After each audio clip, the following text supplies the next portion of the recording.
queria entender um pouquinho mais da história de vocês. Como é que você começou com isso? Teve alguém que bateu na sua porta e falou assim, ei, vem vender seguro, e aí? Foi mais ou menos isso. Assim, que legal. Na verdade, foi um amigo meu que ele me mandou uma mensagem e falou, Alan, te indiquei para um negócio que eu não sei direito o que é, mas eu acho que é a sua cara. Você tinha cara de vendedor? Nunca tinha vendido nada na minha vida. Hoje eu vejo que todo mundo é tem vendedor. Cara de vendedor. Sem exceção, né? Todo mundo se vende ao tempo todo. Mas naquela época eu nunca vendia nada, eu era gerente de projetos, trabalhava com TI. Então, assim, nunca me imaginei fora daquele mercado. E ele me falou, Alan, vai lá e ouve, escuta. Então, eu marquei essa entrevista, estava até na época trabalhava no mundo corporativo e estava até indo para a Índia. Então, eu fui para essa entrevista de mala, literalmente de mala e cuia. Falei, eu tenho um horário que eu posso ir antes de ir para o aeroporto. Fui lá, sentei com o cara, entendi um pouquinho do modelo de negócio, de como é que funciona. E aí eu passei 45 dias na Índia matutando tudo que ele me falou. E daí que foi feita a transição. Mas, literalmente, eu caí de paraquedas. E quando que isso aconteceu? Tem muito tempo? Tem anos? 2017. 2017. Tem 7 anos aí. 7, 8 anos, 7 para... 17, 7 anos. Legal. E esse seu amigo, ele já é vendedor? Já fazia... Também não? Nunca foi vendedor e não é meu cliente até hoje. Não, já tem alguma coisa errada. Quem é? Qual o nome? Eu gosto de nomes aqui, ó. Pra gente virar esse jogo. Diego, eu falo de você em toda apresentação, em toda palestra. Mas pelo amor de Deus, Diego, você precisa de seguro, Diego. Oh, meu Deus do céu. Tá na hora.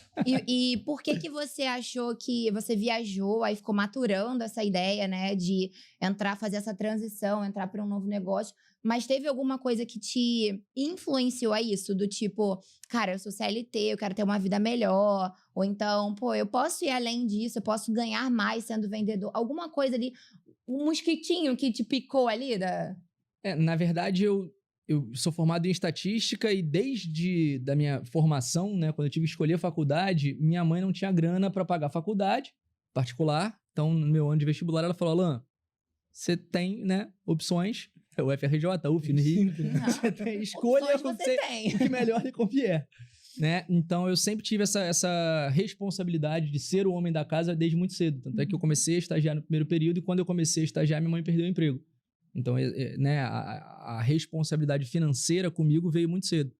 E aí eu fui para o mundo de TI, fiquei 12 anos nesse mundo e era aquele negócio. Alan, você faz o que você ama? Eu falei, cara, eu gosto do que eu faço, dá dinheiro e eu não posso me permitir hoje abrir mão disso aqui e dar 2, 3, 4, 5 passos para trás para fazer o que eu amo. Porque desde criança eu não tinha sonho de ser médico, de ser engenheiro, de ser dentista, não tinha o sonho de uma profissão. O que você queria ser? Ela falou, eu quero ter dinheiro. Era o que eu falava quando criança. Então, encontrei dinheiro, né, digamos, numa carreira corporativa, que aprendi demais. Só que nessa entrevista, uma das perguntas que esse cara fez pra mim, que foi o mosquitinho que me picou, né? Ele falou, Alan, legal e tudo mais, tem uma carreira brilhante aí no mundo corporativo, legal, gerente, um dos gerentes mais novos aí da tua área. E vem cá, e quanto que você ganha de bônus? Eu falei, um salário. Ele falou, mas quantas vezes? Eu falei, como só assim, quantas vezes? Uma vez ao ano. Aí ele tá. E foi pra próxima pergunta, mas eu falei, cara, peraí. Na época eu tinha 26, 27 anos. Pô, ganhava bem, CLT, gerente multinacional. Achei que tinha zerado o game já, sabe? Aquele tijucano, né? Então, aí eu entendi. Esse tempo na Índia foi peraí, deixa eu entender o que ele tá me mostrando.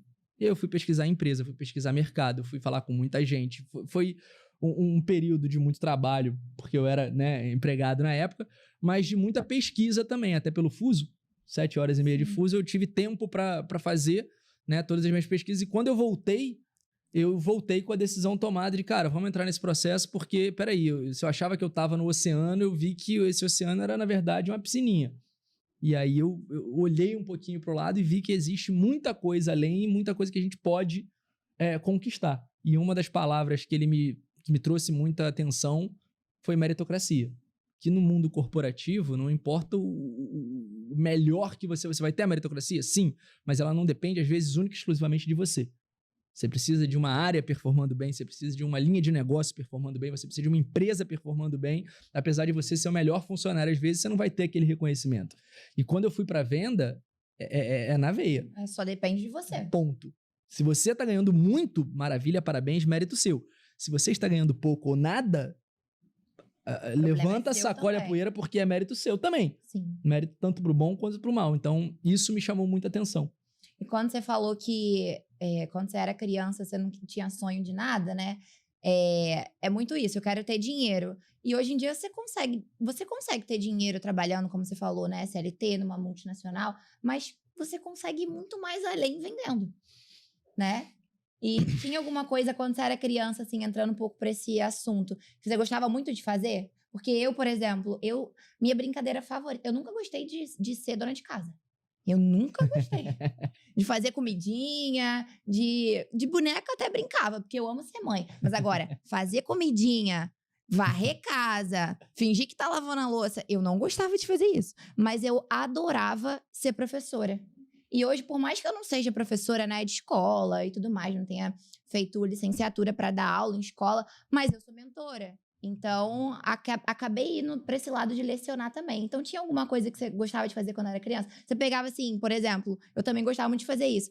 Pegava minhas roupas, botava lá e ficava... Ah, você quer qual? PMG? Ficava vendendo roupa. Gente, eu nunca fiz nada disso. Nada. Foi literalmente cair de paraquedas ali, só entendi. Como, né, a parte financeira era uma parte importante pra mim, eu entendi que eu podia dar um passo pro lado. Lembra que eu não podia dar os passos pra trás?